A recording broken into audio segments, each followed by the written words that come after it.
Good morning students. 12वीं वाले बच्चे, सिद्धि हिंदी विद्यालय के इस ऑनलाइन क्लासेस में आपका फिर से एक बार हार्दिक स्वागत है। अब यहाँ पे 12वीं वाले बच्चों के लिए जो हिंदी भाषा है उस हिंदी भाषा के भीतर हमारा एक काव्य जो है वो ख़त्म हो चुका है और उसमें हमने हरिवंश राय बच्चन जी द्वारा रचित आत्म परिचय और दिन जल्दी जल्दी ढलता है, ये दो काव्य हमने देखे जो साथ में ही हैं और जो हरिवंश राय बच्चन जी ने लिखे थे। ठीक है, वो हमने देखे और उसके प्रश्नोत्तर की चर्चा की। अब यहाँ पे हम लोगों ने पाठ की शुरुआत की है, तो ये पाठ आगे वाले वीडियो में मैंने आपको महादेवी वर्मा का परिचय दिया था। ठीक है, थोड़ा सा रिवाइंड कर लेते हैं। हमें ये जो पाठ पढ़ना है वो पाठ बख्तिन, पाठ का शीर्षक काव्य का हमने देखा जो काव्य तो वो हरिवंश राय बच्चन का था, और यहाँ पे ये जो पाठ है तो ये पाठ का शीर्षक जो है ये बख्तिन। अब जैसे कि मैंने आपको बताया कि कोई भी किताब होती है, कोई भी ऐसी कोई रचना होती है, तो उस किताब में जो लिखा है अर्थात वो जो रचना उसके भीतर जो भी कुछ निर्माण हुआ है उसके अधीन शीर्षक रखा जाता है। और शीर्षक के ऊपर शीर्षक कैसे होता है, संक्षिप्त होता है, जो विषय वस्तु होती है उसके अनुरूप होता है। ठीक है, उसकी शीर्षक का जो शीर्षक के जो शब्द होते हैं वो शीर्षक के शब्द बहुत ही महत्वपूर्ण होते हैं। तो ये सारी बात है। अब यहाँ पे हमारे पाठ का ये जो शीर्षक है वो बख्तिन के ऊपर है। तो ये बख्तिन जो है वो ये जो महादेवी वर्मा ने जो पाठ लिखा है वो लेखिका है। उनका परिचय थोड़ा सा हम रिवाइंड कर लेते हैं, आगे वाले वीडियो में तो हमने देखा ही था। तो यहाँ पे ये जो महादेवी वर्मा है उनका जन्म 1907 में उत्तर प्रदेश के फर्रुखाबाद में हुआ था। तो फर्रुखाबाद में उनका जन्म हुआ और उनका निर्धन कहाँ पे हुआ, इलाहाबाद में हुआ। यहाँ पे उन्होंने मतलब जो रचनाएं लिखी थी वो रचनाएं कौन कौन सी थी, दीप शिखा, यामा, काव्य संग्रह थे उनके, श्रृंखला की कड़िया, आपदा, ये सब निबंध संग्रह थे उनके, फिर स्मृति की रेखाएं, पथ के साथी, ये शब्द उनकी मतलब क्या है यहाँ पे स्मरण रेखा चित्र। हमारा ये पाठ का साहित्य प्रकार भी स्मरणात्मक रेखा चित्र है, ध्यान रखिएगा।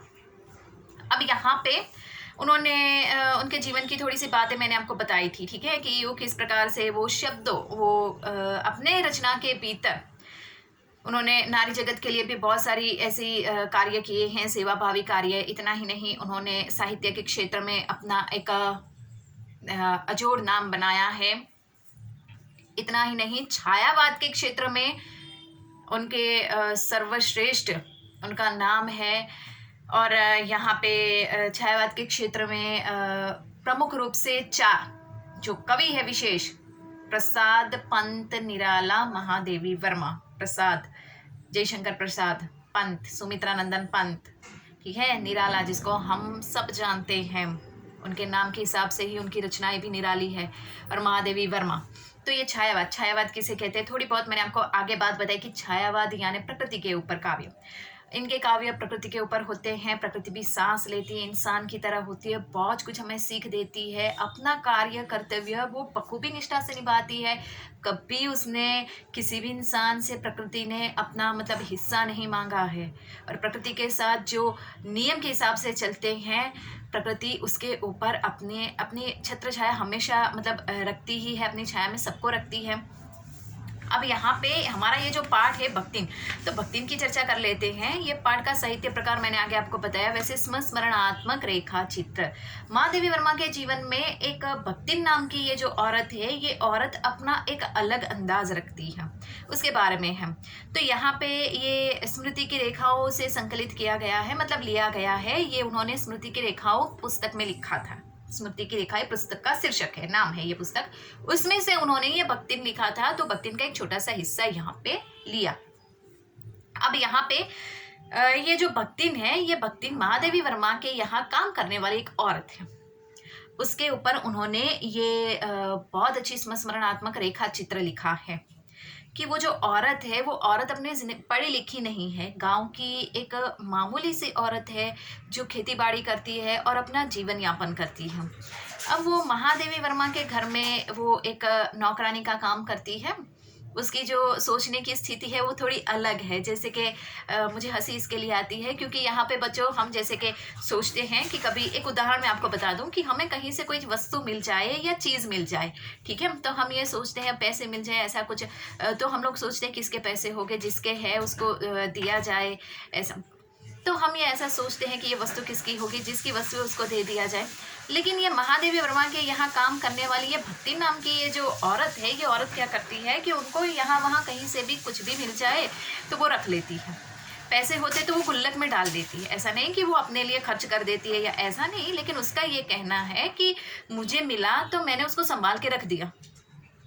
ऐसा उसका ये भक्तिन का सोचना है। अब ये भक्तिन नाम उस औरत को क्यों दिया गया है, वैसे दरअसल मैं आपको बता दूं, ये पाठ का सारांश बता रही हूँ। तो ये भक्तिन नाम की ये जो औरत है उसका ये उपनाम दिया गया है भक्तिन, जो महादेवी वर्मा ने उसको दिया है। असल में उस औरत का नाम होता है लक्ष्मी। उस औरत का नाम है लक्ष्मी। बहुत ही कम आयु में उसकी शादी हो जाती है। करीबन 36 साल की जब होती है तब उसके पति का देहांत हो जाता है और उसके पति के जाने के बाद घर की सारी जो जिम्मेदारी होती है उसके सिर आ जाती है। उसके जीवन में उसकी बेटियां होती हैं जिसके साथ वो अपना जीवन यापन करती है। इतना ही नहीं, घर में जो उसकी जेठानियां होती है, जेठ होते हैं, जेठानियां के ये जो बच्चे होते हैं, पूरा दिन ये जो लक्ष्मी होती है भक्तिन, वो पूरा दिन काम करती है। जैसे कि खाना पकाना, खेत में जाना, खेतीबाड़ी करना, पूरा दिन वो अपने बेटियों के साथ काम करती रहती। और ये जो उसकी जेठानी है, उसके जो बच्चे हैं, वो पूरा दिन आराम करते हैं, बतियाते हैं, यहाँ वहाँ घूमते रहते हैं। भक्तिन जो होती है, ये भक्तिन बहुत कोशिश करते हैं उसके ससुराल वाले कि ये पति के देहांत के बाद भक्तिन की मतलब लक्ष्मी की वापस शादी हो जाए ऐसा। और उनका ऐसा सोचना था, ये लक्ष्मी के परिवार, ये जो ससुराल वाले हैं, वो ये सोच रहे थे कि लक्ष्मी की शादी हो जाएगी तो उसकी जो प्रॉपर्टी मतलब उसकी जो ज़मीन जायदाद है उसके नाम पे, ये जो मतलब बछड़े, गाय, भैंस है, वो सब उनके नाम हो जाएंगे क्योंकि वो शादी करके कहीं और चली जाएगी। ऐसा उनके ससुराल वाले मतलब जेठ जेठानियों का सोचना था। लेकिन यहाँ पे बात कुछ बनती नहीं है और लक्ष्मी जो होती है वो शादी करती नहीं है और वो अपने बच्चियों के साथ ही उसके हिस्से में जो जितनी प्रॉपर्टी मतलब उसको मिलती है, जो खेती बाड़ी उसकी होती है, वो उसमें ही वो काम करना वो शुरू कर देती है। बहुत अच्छी तरीके से वो दिलो जान से वो उसमें काम करती है, मेहनत करती है। लेकिन उसके ये जो ससुराल में उसके जो जेठ जेठानियाँ हैं, तो वो बहुत ही शातिर और चतुर होते हैं और वो एक साजिश के तहत भक्तिन की बड़ी बेटी है उसको फंसा देते हैं और भक्तिन की बेटी की शादी ये जो ससुराल के मतलब उसकी जेठानी के चचेरा जो भाई है उसके साथ करवा दी जाती है। और पंचों के नियम के हिसाब से समाज में मतलब यहाँ पे भक्तिन की बेटी को फंसाया जाता है और उसकी शादी जो होती है वो पंचों के हिसाब से भक्तिन की बेटी की शादी उसकी जेठानी के चचेरे भाई के साथ हो जाती है। अब यहाँ पे फिर भी उसको झेलते हैं, वो लोग आगे बढ़ते हैं। अब भक्तिन नाम जो ये लक्ष्मी को दिया गया है वो उसके पहनावे के अनुरूप दिया गया है, ठीक है। मैं आपको पहले बता दूं, भक्तिन जो होती है वो मतलब किस प्रकार से वो उसके साड़ी का जो पल्लू होता है वो सिर तक यहाँ तक होता है, चश्मे पहनती है, सफ़ेद खादी की वो कपड़े धारण करती है, हाथ में वो उसके गले में भी माला रहती है, पूरा दिन भगवान का नाम जपती रहती है और अपने हिसाब से वो ऐसा नहीं समझती कि वो पढ़ी लिखी नहीं है, वो ये समझती है मेरे पास तो पढ़े लिखों से ज़्यादा ज्ञान है। ऐसा महादेवी वर्मा के घर में जब वो काम करने जाती है उस टाइम पे वो सबसे पहली बार वो क्या करती है, पाठ का सारांश थोड़ा बहुत बता रही हूँ आपको ताकि जब हम पाठ पढ़े तो आपको थोड़ा सा याद रहे कि नहीं मैडम ने ऐसा कुछ कहा था। ये पाठ से रिलेटेड बात है, पाठ का सारांश। फिर वो यहाँ पे महादेवी वर्मा के घर में जब पहली बार वो जाती है तो वहाँ पे वो थोड़ा अलग प्रकार से कार्य कर देती है। वो वहाँ पे क्या करती है कि जैसे कि शुरुआती तौर से वो घर का कामकाज करती है तो महादेवी वर्मा ने कहा कि खाने में क्या पकाओगी, तो उसने बोला मैं दाल और रोटी पकाऊंगी। शाम को तो उसने बोला कि मैं सब्जी बनाऊंगी, तो महादेवी वर्मा ने कहा ठीक है कोई बात नहीं। अब यहाँ पे वो जब दाल पकाती है वो तो दाल भी थोड़ी अलग प्रकार की होती है और जब वो रोटी पकाती है तो जब महादेवी वर्मा खाने के लिए जाते हैं, टेबल पर बैठते हैं, तो उन्होंने बोला कि ये क्या है, तो जो लक्ष्मी होती है वो ये जवाब देती है कि जो रोटियां हैं ये रोटियां थोड़ी सी उसको पकाते पकाते कुछ ज़्यादा ही पक गई है, मतलब वो थोड़ी सी जली हुई है। और जो दाल है मतलब वो दाल वो अपने हिसाब गांव में जिस प्रकार से खाते हैं उस प्रकार से वो बनाती है। उसके खाने का टेस्ट मतलब जो स्वाद होता है वो लाजवाब होता है, लेकिन कभी कभी वो खाना पकाने में थोड़ा बहुत ऊपर नीचे कर देती है।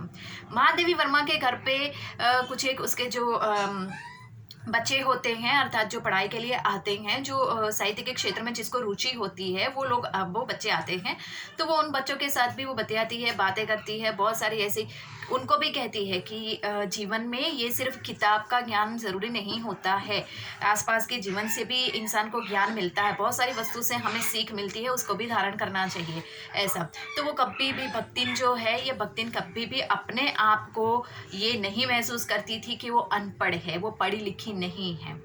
ये यहाँ पे दर्शाया गया है। पाठ का सारांश वैसे बहुत बड़ा है, लेकिन आगे वाले वीडियो में हम थोड़ी और चर्चा करेंगे। यहाँ पे हम थोड़ा सा रुकते हैं और नेक्स्ट वाले वीडियो में ये भक्तिन किस प्रकार से अपना बखूबी कार्य करती है और अपना अलग पहचान महादेवी वर्मा के दिमाग और उनके जीवन के ऊपर छोड़ देती है, उसकी चर्चा विस्तार से करेंगे। Thank you.